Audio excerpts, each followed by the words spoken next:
Welcome back to the Deep Six Wrestling Podcast. It is officially Monday, July 25th, 2022. Busy weekend with multiple G1 Climax shows, as well as the Ring of Honor Death Before Dishonor pay-per-view. We will have a review out for that sometime this week, so for those looking forward to it, keep your eyes peeled. It will happen. Hopefully I'm going to record it later today. I have a lot of recording to do, so hopefully I get through it all. But this is going to be our recap of Night 4 of the New Japan G1 Climax Tournament. So we're going to be going over the tournament matches that we had, and we'll go through my thoughts. We'll go through the updated standings for our predictions challenge, and that'll be that. Yeah, I don't have anything, I guess, else to say on that. I could, do this and Night 5 together, but I'm really just trying to keep them separately. Keep the episodes shorter, easy to listen to, easier to record.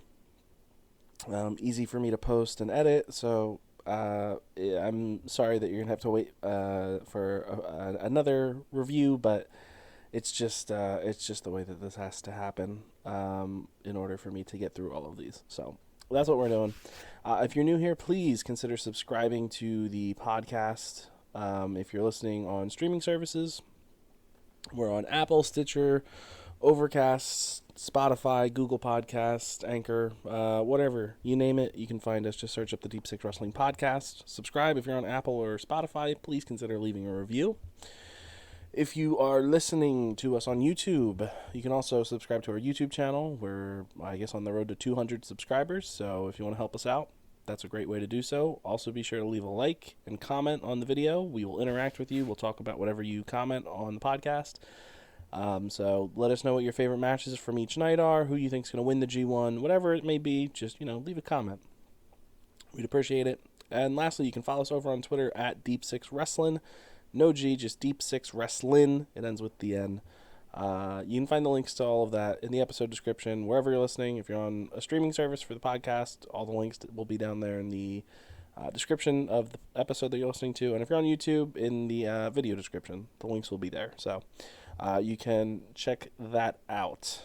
Without further ado, because it is 12 in the morning, and I would like to get to bed at a reasonable time so I can do some writing, get some work done later today, as well as get more podcasts recorded. I would like to, get this done fairly reasonably.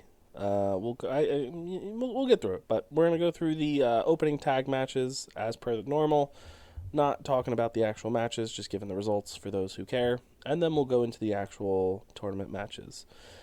So our undercard tag matches, we had Oiwa, David Finlay, and Hiroki Goto taking on Phantasmo, Juice Robinson, and Kenta, with Bullet Club getting the win. Bad Dude Tito and Jonah faced off against Royce Isaacs and Tom Lawler, with Team Filthy getting the win. Taka Michinoku, Taichi, and Lance Archer, representing Suzuki-gun, took on Yujiro Takahashi, Chase Owens, and Bad Luck Fale, with Bullet Club getting the win. The Great Okan, Jeff Cobb, and Will Ospreay, representing United Empire, took on the House of Torture, Dick Togo, Show, and Evil, with the United Empire getting the victory. And lastly, we have Jado, Tamatanga, and Hiroshi Tanahashi versus Bushi, Sanada, and Tetsuya Naito.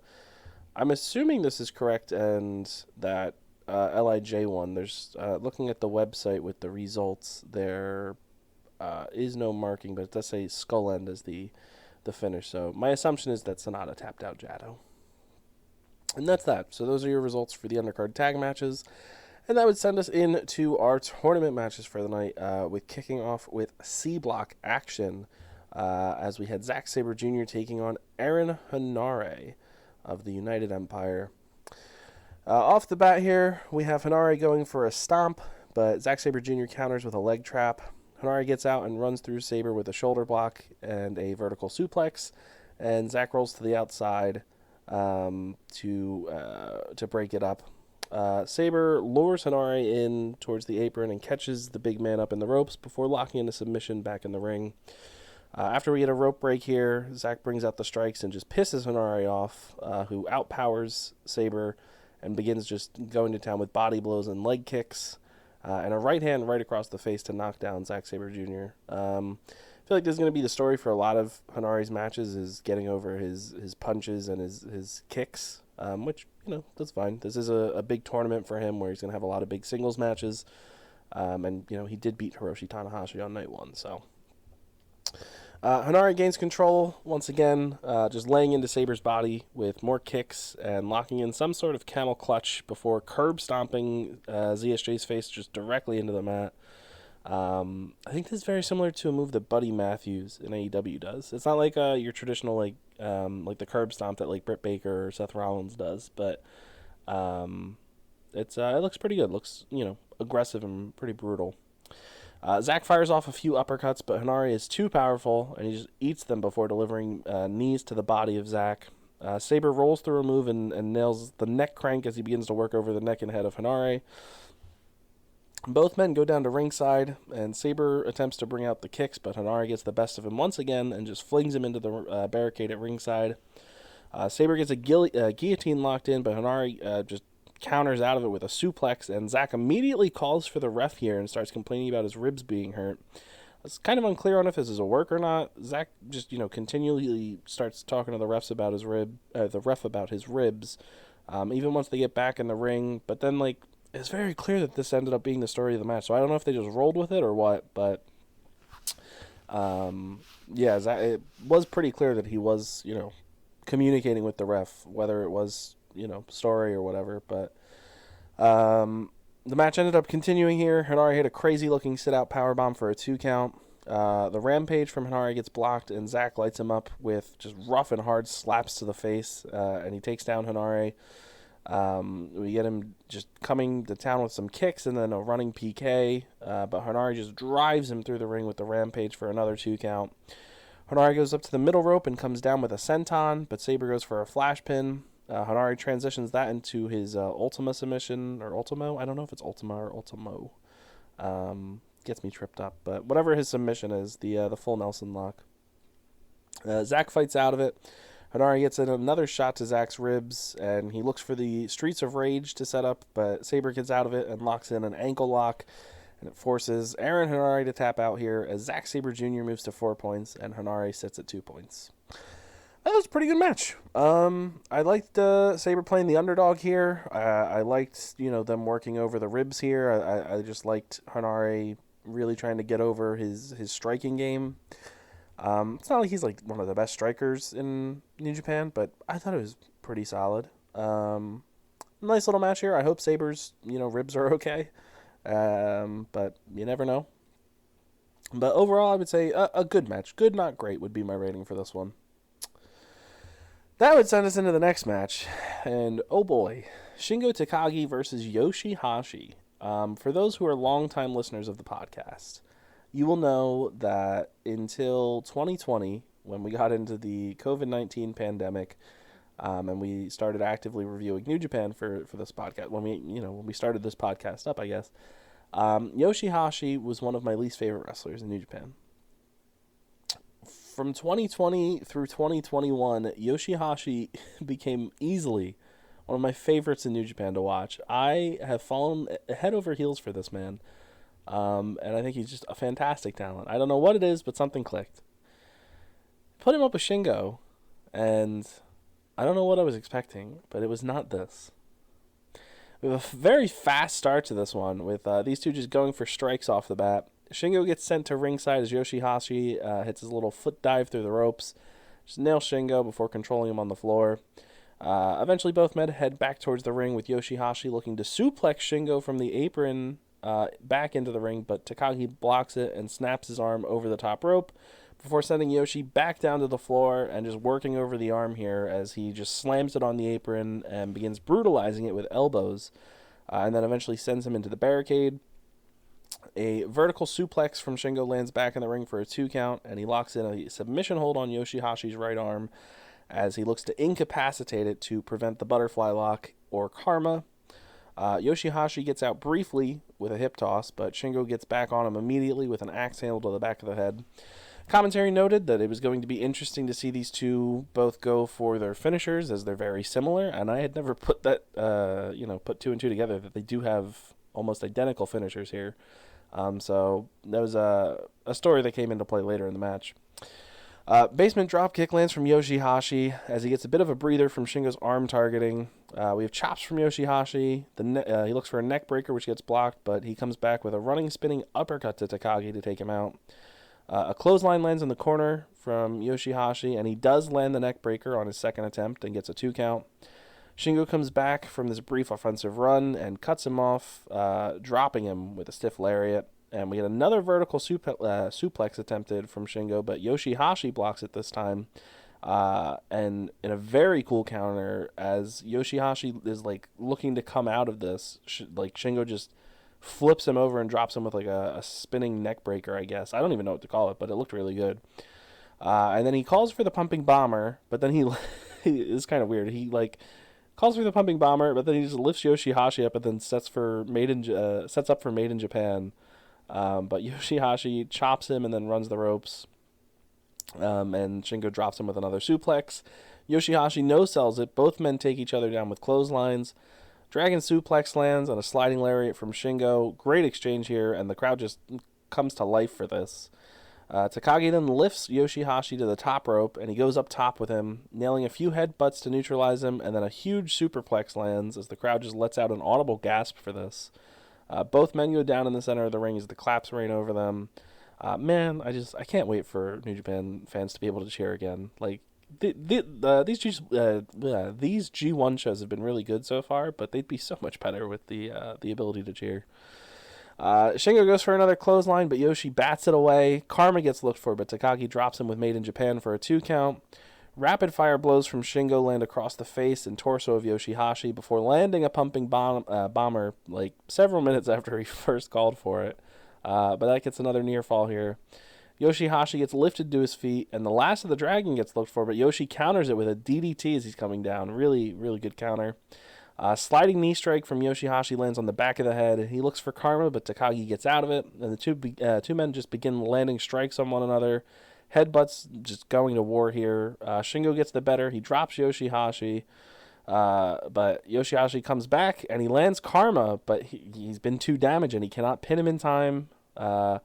So he does not get the win here. YOSHI-HASHI lights up Shingo with left and rights, just firing up. He goes for the Canadian Destroyer. It gets blocked. Looks for a pedigree. That gets blocked. And then finally goes for the Canadian Destroyer again, and he lands it. Huge near fall here.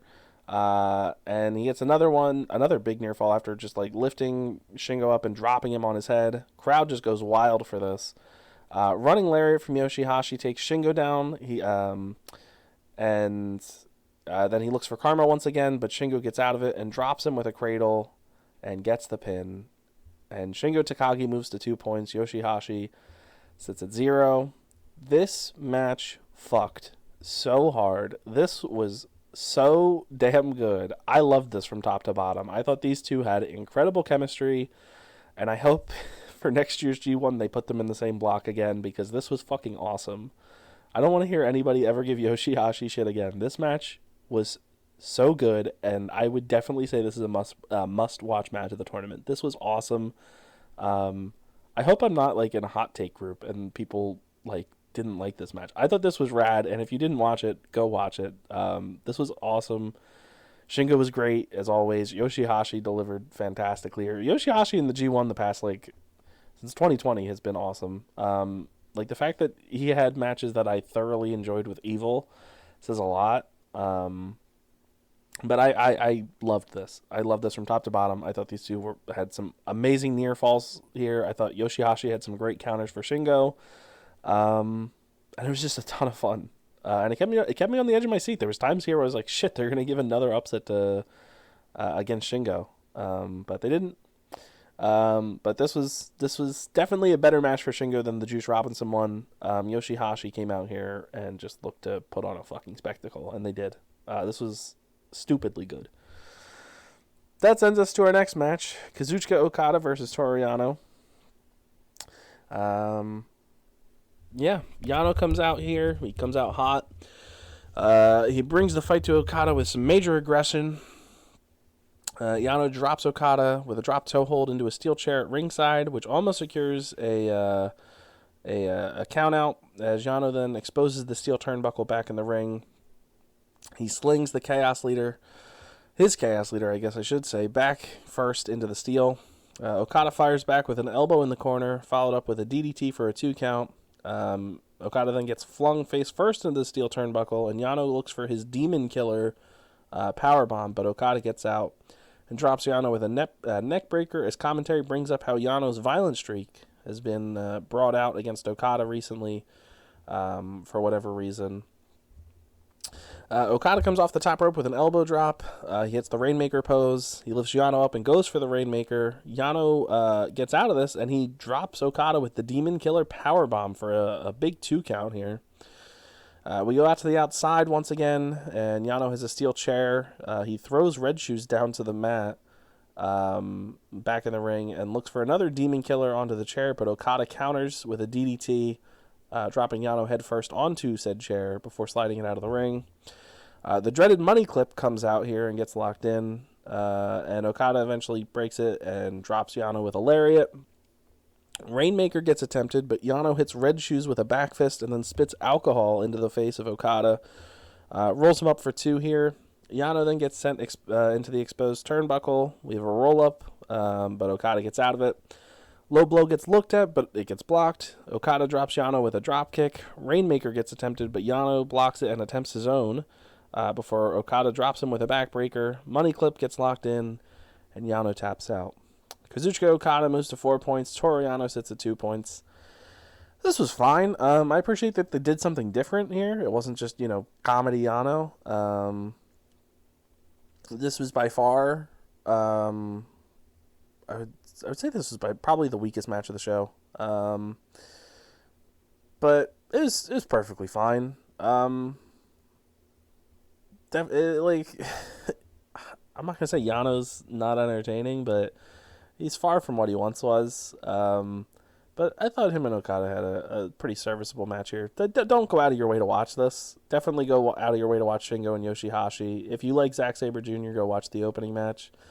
But honestly, I would say that if you have like 2 must-watch matches of the show, it's going to be Shingo versus YOSHI-HASHI in the main event. So you can probably skip out on Kazuchika Okada versus Toru Yano. Sorry to all you Yano heads out there. Please don't shoot me. That sends us to our main event.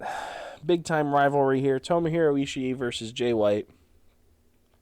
For what it's worth, commentary ignores the losses that Jay White took in Impact Wrestling during the pre-match, claiming that he has only been pinned once in the last 365 days, stating that it was when Ishii won the Never Openweight Championship.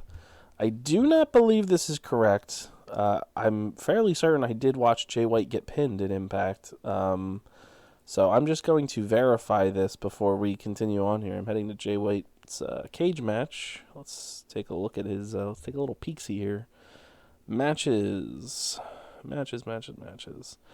Alright. Yeah, Impact Wrestling Multiverse of Matches. Chris Sabin defeats Jay White in 16 minutes. I knew for a fact that he lost there. And Steve Maclin defeated Chris Sabin and Jay White in a triple threat at Rebellion. I believe Sabin got pinned, but still. Chris Sabin does hold a pinfall victory over Jay White on pay-per-view. And it's not like it's a nobody. It's Chris Saban. So whatever. You know, I can't say this is exclusive to New Japan, as we did research and saw that from Ring of Honor during Death Before Dishonor, they claimed that Rush was 10-0 in his last matches, and I believe he's only 2-0 in his last matches, or something much less than 10. So we'll see what it is. But he took a loss back in May. So, anyways, before the match gets started here, Jay sets up Gato outside of the ringside area. Gato sits down on a chair. Jay gets him another chair for a footrest. This will come back later. He gets back in the ring, and he acknowledges that Gato has been basically locked away, tucked on the outside. Won't get involved here. I wonder if that's true. He and Ishii go to lock horns right off the bat. And unlike other Jay White matches, he comes out here just really aggressive off the bat. And I think it was obviously in part due to his past issues and losses with Ishii in New Japan and storyline, of course. Again, these two have a pretty good rivalry. Jay gets outpowered here and is forced to the outside by Ishii. Jay attempts to goad him to come to ringside with him, and eventually he does take the bait as Jay runs around the ring to get a chair. He gets into the ring with it to distract Red Shoes, and at this point, Gato blindsides Tomohiro Ishii, stands up, grabs his footrest, and just pegs it at Ishii's head to give Jay control while the ref's distracted. White slams Ishii into the barricade at ringside repeatedly before sliding Ishii back in and trying to pin him. He counts it himself and declares himself the winner because Red Shoes won't count it due to the shenanigans. Ishii finally cuts off Jay's control back in the ring here and just lays into White in the corner with elbow strikes and chops, brutalizes the Switchblade until Red Shoes has to get him to stop. The Blade Buster gets blocked early on here. Jay puts Ishii into the corner and sends him down to ringside once again. Back in the ring, the Blade Buster gets attempted a second time and does land for 2. Jay then drops Ishii with a STO and then drops him again with a Uranage for another 2 count. Both men go to the top rope. Jay drops Ishii with a major, just hard, hard, big, I don't know what the description I would do is, but a very good-looking superplex. Ishii fires up and gets right up, coming out of this, and slams Jay into the opposite turnbuckle as both men go down. Ishii then takes Jay up top and drops him with a stalling vertical superplex off the top rope for a 2 count. This looked really good. Ishii gets back up and looks for a clothesline. Jay dodges. Ishii goes for a sliding lariat. Jay dodges that. And eventually an enziguri from Ishii drops Jay. And he does land the sliding lariat for a near fall as Gato begins just freaking out, screaming at ringside. Vertical brainbuster gets looked at. Low blow gets avoided. White gets dropped. White then lands his own brainbuster, and Ishii gets up immediately. Strong-armed lariat from Jay here drops Ishii, who tries to get up again, just no-selling it, but he can't, and both men go down as the crowd comes alive. They go head-to-head in the ring here, just trading headbutts before they get up, and Jay begins laying into Ishii with elbow strikes to the head. A chop lands from Jay, and Ishii fires back with an elbow strike that Jay sells like instant death. Massive powerbomb from Ishii, and a sleeper suplex then gets blocked from Jay, and Ishii kills him with just a nasty-looking headbutt here. Powerbomb from Ishii lands. He goes to stack Jay, but another near fall. Both men go for clotheslines, but they miss several attempts here. Sleeper suplex eventually lands for Jay after Gato slightly trips up Ishii in the ropes. Wrist lock from Jay as he lifts him for the Blade Runner, but Ishii gets out and eats another sleeper suplex. Bloody Sunday gets looked at from Jay, but it gets blocked. Blade Runner again gets attempted, but also gets blocked, and Ishii drops Jay with his own sleeper suplex for a really big moment here. Ishii gets up and just runs through Jay with a clothesline for a major near fall. He goes for the brain buster, but Jay counters with the Blade Runner and gets the win. Jay White moves to 4 points. Tomohiro Ishii sits at 0 points. This was another really, really, really good match. I don't know what I would put as my match of the night between this and Shingo versus YOSHI-HASHI. I'm a massive Jay White mark. I love him. And I love Ishii too. I think these two have great chemistry. But man, I really love Shingo versus YOSHI-HASHI. I would say these two are definitely must-watch matches. I loved both of them. So I guess, it's up to you for whatever your preference is. But,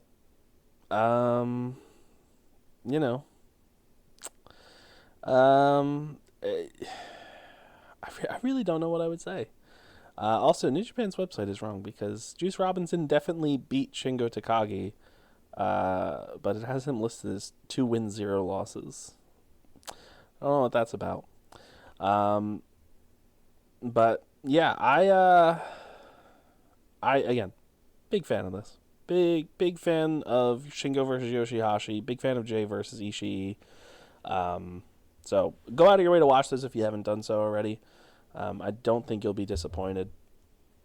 As for the update for our predictions, I said I would give those. So coming out of night 4, Sam came in last place with 2 points. Rob and me had 3 points, and Joey, Angelo, and Ryan finished with 4 points, which would bring our overall scores to Joey and Sam tied for last place with 8 points. Angelo, Ryan, Rob, and myself are tied with 9 points for our predictions challenge. Night 5 has already happened, but like I said, I'm trying to split these up to make it easier for listening, easier for editing, easier for uploading. So not going to go over night 5 right now. You will have to come back and listen to that later. So, but that's it. That's night 4. Again, if you're a Zack Sabre Jr. fan, I'd say watch him versus Henare. It was a good match. Shingo versus YOSHI-HASHI was awesome. Must watch. Okada versus Yano, you can definitely skip it. And Ishii versus Jay White, I would also say is a must-watch match. And just to reiterate the points coming out of this, Zack Sabre Jr. is at 4 points. Henare is at 2. Shingo is at 2 points. YOSHI-HASHI's at 0. Okada's at 4 points. Yano's at 2. And Jay White is at 4. Ishii is at 0. I believe that's all correct. If it's not, I don't know what to tell you. I guess I will go to New Japan's website and go look for updated scores because, again, I don't know why the results page has Shingo listed at 4 because that's not correct. All right, so coming out of night 4, A block is Okada with 4 points, Yano at 2 points, and Bad Luck Fale at 2 points. Lawler, Jonah, Cobb, and Archer at 0. B block, we have Jay White leading the pack with 4 points, Taichi and Tamatanga with 2 points, everybody else with 0. C block, we have Zack Sabre Jr. leading the block with 4 points, Henare and Goto with 2, everybody else with 0. And D block, we have Shingo at 2, Ospreay at 2, Juice at 2, Yujiro at 2, YOSHI-HASHI, Finley, and El Phantasmo at 0. So I don't know what the results page was on about, but Shingo is at 2 points. I'm not crazy. So that is day 4, night 4, whatever you want to call it, for the G1 Climax 32. I have been Pat of the Deep Six Wrestling Podcast. If you are new here, please consider subscribing. Greatly appreciate it. Help us out. And I'll talk to you in the next episode, which will most likely be for night 5 of the G1, and then Death Before Dishonor for Ring of Honor will also be coming out. So keep your eyes peeled to the podcast feed. Keep your eyes peeled to our YouTube channel. We greatly appreciate it. Yeah, that's going to do it for me. Happy Monday. Enjoy the rest of your week. If you're watching WWE Raw, God bless you. Until next time, adios.